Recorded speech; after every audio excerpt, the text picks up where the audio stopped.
comienza.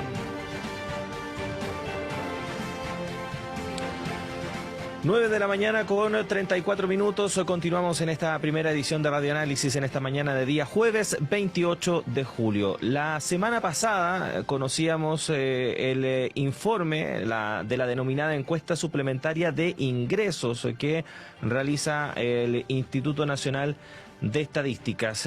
Este informe entregó algunos datos bastante llamativos e interesantes de analizar. Por ejemplo, el ingreso promedio en el año 2021 en el país fue de 681.000 pesos mensuales.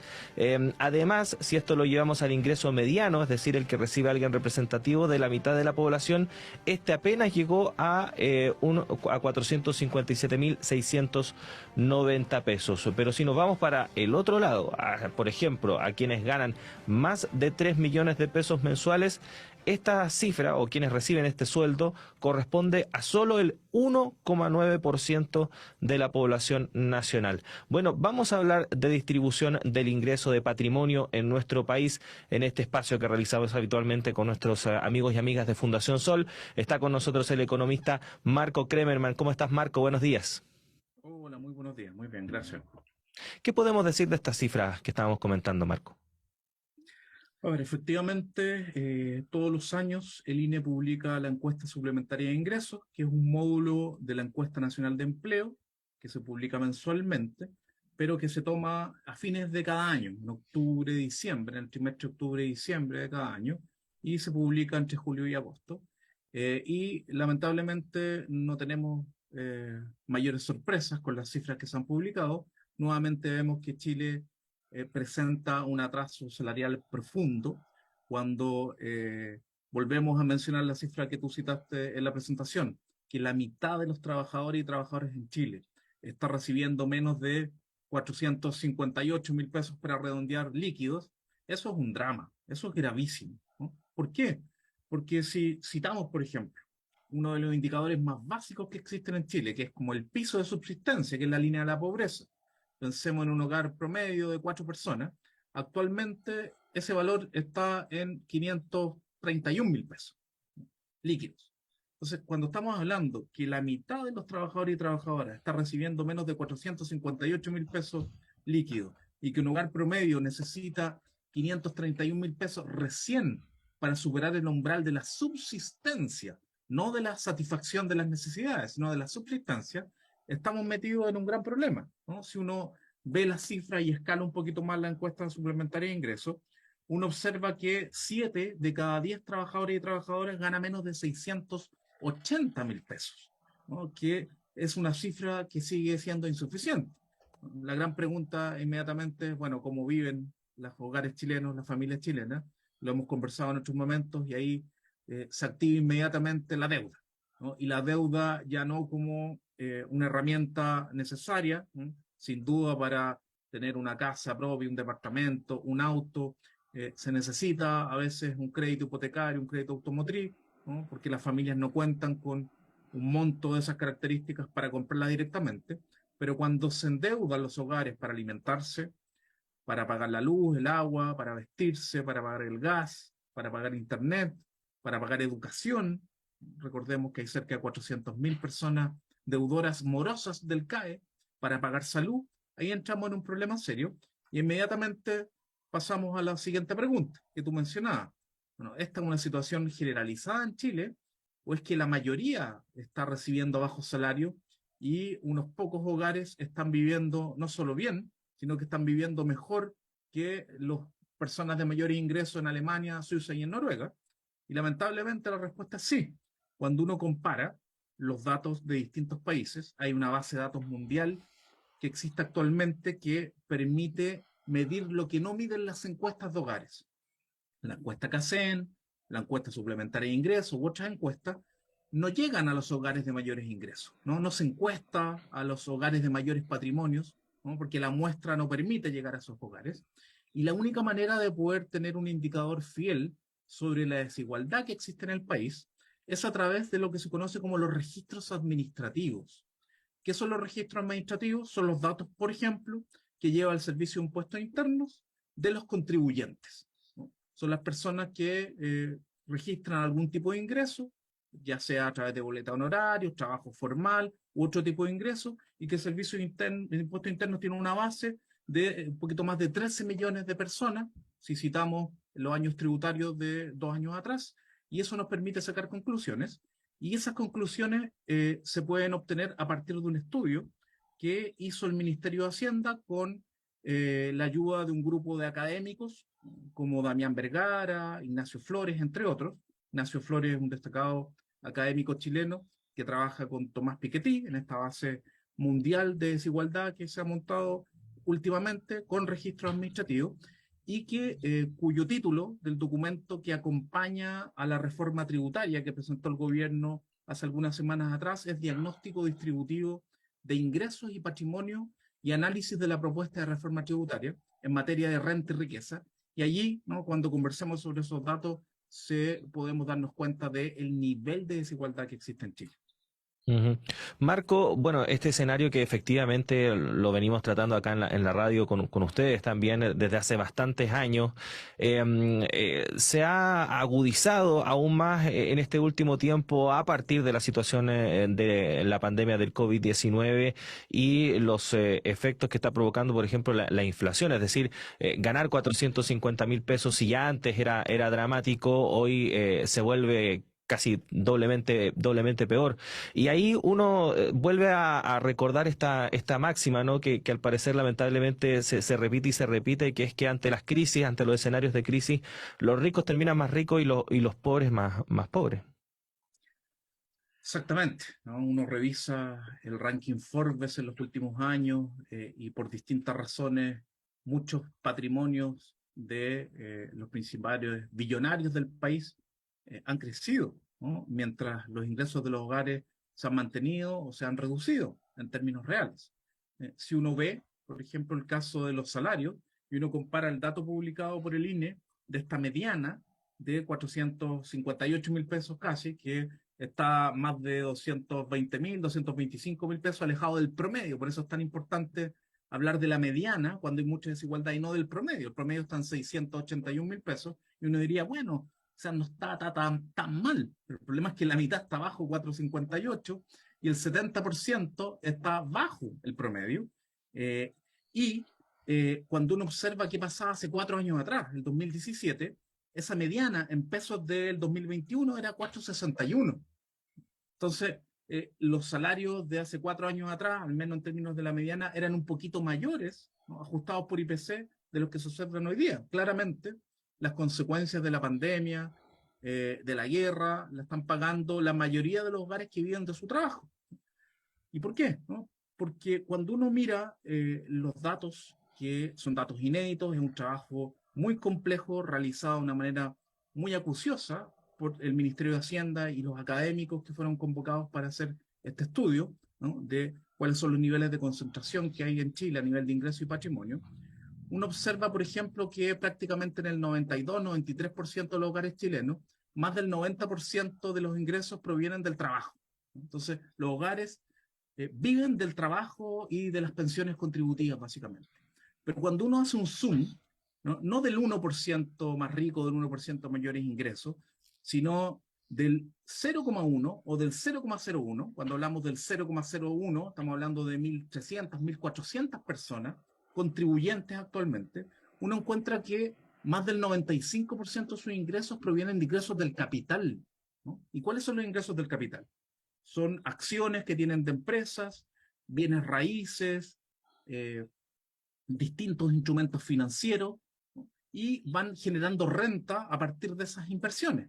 Y cuando uno observa cuáles son los ingresos mensuales aproximados en estas 1.300 personas, en promedio, estamos hablando de casi 1.000 millones de pesos al mes, per cápita, per cápita. O sea, como estamos hablando por contribuyente, perfectamente en ese hogar promedio de esas 1.300 personas se pueden superar los 1.500, los 2.000 millones al mes de ingresos, mientras tenemos que la mitad de los trabajadores están recibiendo menos de 458.000 pesos líquidos. Entonces, hay una situación anómala que se extiende al mundo de los impuestos. Y es por eso que este documento es tan importante para discutir con argumentos y sin mayores temores sobre una reforma tributaria, que es una reforma tributaria que es muy necesaria, pero que no es una reforma tributaria completamente profunda. Es un primer paso lo que está presentando el gobierno de Gabriel Boric, que es una recaudación en régimen, ¿no? En 3, 4 años más se va a poder recaudar 4 puntos aproximadamente más del PIB de lo que recauda Chile como carga tributaria, y que va a venir recién a compensar algo que es increíble, Claudio. Y es que cuando nos concentramos en estas 1.300 personas, lo que muestra este estudio es que la tasa efectiva de impuestos que pagan estas personas, juntando el impuesto al IVA, el impuesto a la renta, el impuesto, todos los impuestos que existen en Chile, está en torno al 11% de sus ingresos. O sea, las 1.300 personas más ricas en Chile o de mayores ingresos en Chile, más o menos pagan promedio 11% de sus ingresos en impuestos, 11,2, 11,3%. ¿Cuánto pagan en impuestos? ¿No? El 90, 80% de la población o los contribuyentes de menores recursos, más de 15% de impuestos. O sea, los más ricos pagan menos impuestos que los sectores medios y los sectores más pobres en Chile. Por eso es que es tan importante hacer una reforma tributaria profunda que cumpla dos objetivos. En primer lugar, que permita situar a Chile en el lugar que corresponde. Chile lleva cerca de 25 años recaudando en torno a 20% del PIB de carga tributaria, una anomalía para los países capitalistas, que en la medida que van creciendo van recaudando más de su PIB como carga tributaria, y deberíamos estar a esta altura en cerca de 28 o 29 puntos del PIB, y esta reforma recién en 4 años más nos va a llevar a 24 puntos y medio aproximadamente. Y en segundo lugar, los sistemas tributarios también deben tener como objetivo corregir la desigualdad que se produce en su origen, ¿no? Que se produce en el mundo del trabajo, cuando en el mundo del trabajo lamentablemente lo que tenemos es que la desigualdad se va acrecentando. Y para ello los impuestos tienen que ser progresivos, vale decir todo lo contrario de lo que pasa en Chile, donde los más ricos pagan menos impuestos en términos de tasa efectiva que los sectores medios y más pobres, y este estudio que yo cito lo demuestra con datos concretos del Servicio de Impuestos Internos. Ujú.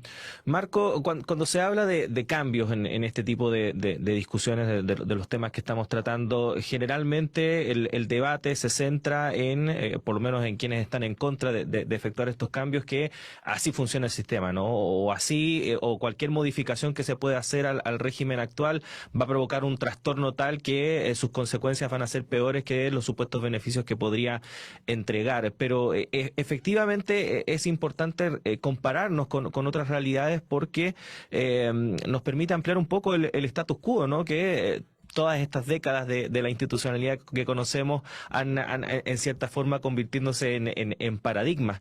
¿Qué tan anómala es nuestra situación en esta materia respecto de lo que se experimenta en otras realidades con las que generalmente también nos solemos comparar en otras materias? A ver, en términos de desigualdad y en términos de sistema tributario, Chile tiene dos grandes anomalías. En relación a la desigualdad, cuando uno mira los datos antes de la pandemia, cuando teníamos un mundo que funcionaba de una manera parecida a las décadas anteriores, Chile estaba en el ranking de los 10 países más desiguales del mundo, cuando uno miraba qué porcentaje de los ingresos que genera un país en el año lo concentra el 1% de los hogares o de las personas de mayores ingresos. Entonces, Chile aparecía con casi 28%, el 1% concentrando el 28% de los ingresos que se generan en un año, junto a República Centroafricana, Santo Tomé y Príncipe, algunos países de América Latina como Brasil y México, que siempre han sido históricamente desiguales, y otros países de África, ¿no? Chile es el único país en ese ranking que tiene un PIB per cápita ajustado por paridad de compra muy superior al resto de los países. Entonces la gran pregunta es, ¿qué hace un país de ingresos medios, medio altos, independientemente que es un promedio, ¿no?, metido en un ranking de desigualdad profunda de países que son pobres o con ingresos medios bajos principalmente? Ahí tenemos una primera anomalía. ¿Cómo se explica eso? Por dos razones. Porque en el mundo de la producción, ¿no?, en el mundo de los ingresos del trabajo y de las pensiones, hay enormes desigualdades porque los salarios son bajísimos y porque tenemos un sistema completamente privatizado de pensiones, de cuentas individuales, que los salarios bajos los convierte en pensiones aún más bajas de lo que debería ser, ¿no? Entonces ahí tenemos un primer problema. Y en el escenario de la redistribución, dado que no podemos distribuir en el mundo productivo, porque no existen sindicatos robustos, no hay negociación colectiva por rama, no hay un derecho a huelga efectivo, que sí es lo que propone la nueva constitución, que debe ser votada prontamente. Algunos países corrigen esa desigualdad en el mundo de los tributos, ¿no? A través de la redistribución, cobrando impuestos progresivos, que los más ricos paguen más impuestos en términos de tasa, y teniendo un gasto público que también permita a los hogares costear ciertas necesidades. Y en ese escenario también Chile es una anomalía, ¿no? Por dos razones. Por lo que explicaba anteriormente, llevamos pegados 25 años recaudando en promedio 20% del PIB, cuando a esta altura del PIB per cápita chileno deberíamos estar recaudando más cerca del 30% del PIB. Y con la reforma que propone el gobierno, que es de las más profundas que se han presentado después de la dictadura, vamos a llegar a 24,5 puntos más o menos el 2026. Entonces, vamos a recorrer recién la mitad del camino de lo que ya deberíamos tener ahora, ¿no? Pero es un avance. Y al mismo tiempo, la forma de recaudar que tiene Chile es regresiva, porque en los países de la OCDE principalmente se recauda por impuestos directos. ¿Cuáles son los impuestos directos? A las rentas de las personas y a las rentas que generan las empresas, ya sea royalty, utilidades de las empresas, impuestos patrimoniales, etc. En cambio, en Chile, la principal fuente de recaudación en el sistema tributario son los impuestos indirectos, que gravan los bienes y servicios, principalmente el IVA y otros impuestos específicos a algunos productos como el tabaco, los combustibles, el alcohol. Entonces, esos impuestos, dado que son regresivos, porque las personas que tienen pocos ingresos no tienen capacidad de ahorro y todo lo deben gastar en bienes y servicios, significa que tienen una carga diferenciada versus los sectores más ricos, que un porcentaje importante de sus ingresos lo ahorran. Y ese ahorro tiene beneficios tributarios, pueden derivar esos dineros en distintas fuentes y terminan pagando tasas efectivas de impuestos mucho más bajas que los sectores medios más pobres. Entonces, Chile tiene un sistema tributario que está invertido, que es totalmente regresivo y recauda poco en relación a la realidad país, y la reforma tributaria que se propone en este gobierno viene a generar una compensación de esa situación, pero es insuficiente porque en 4 años más recién nos lleva a recorrer la mitad del camino, ¿no?, en relación a la situación que deberíamos estar hoy día, ¿no? Entonces es importante sopesar que las críticas del Consejo Minero, que no le gusta el royalty minero, las críticas de la CPC, de la SOFOFA, etcétera, son críticas que están en línea con lo que hemos escuchado en las últimas décadas. No querer ceder nada, ¿no? Mantener un país extremo y estirar el elástico al máximo, ¿no? Es como que si quisieran que existiera otro estallido social, ¿no?, de tal manera de que mientras no haya una movilización, ellos pueden seguir teniendo sus tasas de acumulación como se han acostumbrado a tener en el último tiempo. Bueno, sin duda alguna un tema muy importante este que estamos tratando junto a Marco Kremerman, economista de Fundación Sol, pensando en los debates que se vienen, ¿no?, respecto de la reforma tributaria y otros como la discusión constitucional. Marco, como siempre, agradecerte el hecho de que estés a esta hora de la mañana junto a nosotros para compartir con nuestros auditores y auditoras. Los esperamos en una próxima ocasión. Que estén muy bien. Muchas gracias a ustedes. Que estén muy bien también. Buenos días. Buenos días. Ahí está entonces Marco Kremerman, economista de Fundación Sol, en este espacio que tenemos habitualmente los días jueves para hablar de economía, del mercado del trabajo, en fin, y de los cambios que se requieren para paliar la compleja situación que se vive a nivel económico, socioeconómico en nuestro país. Son las 9 de la mañana con 52 minutos. Comenzamos a cerrar esta primera edición de Radioanálisis, agradeciendo la sintonía que nos han entregado durante esta mañana e invitarlos también para que visiten nuestro diario electrónico radio.chile.cl con todo el trabajo del Departamento de Prensa de Radio Universidad de Chile y también el de nuestros colaboradores y colaboradoras, columnas de opinión, noticias, información, en fin, usted puede ahí estar documentándose de varios temas constantemente en nuestro diario electrónico radio.chile.cl.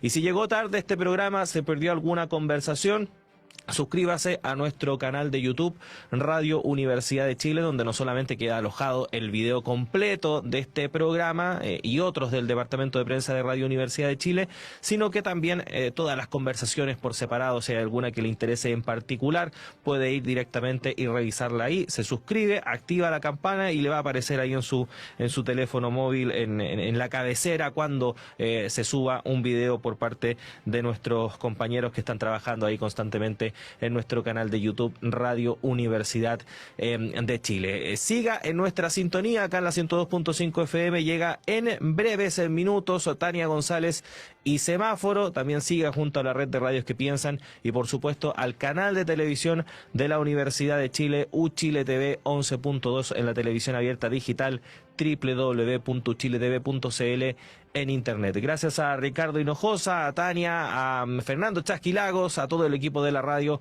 Nos reencontramos mañana. Un abrazo.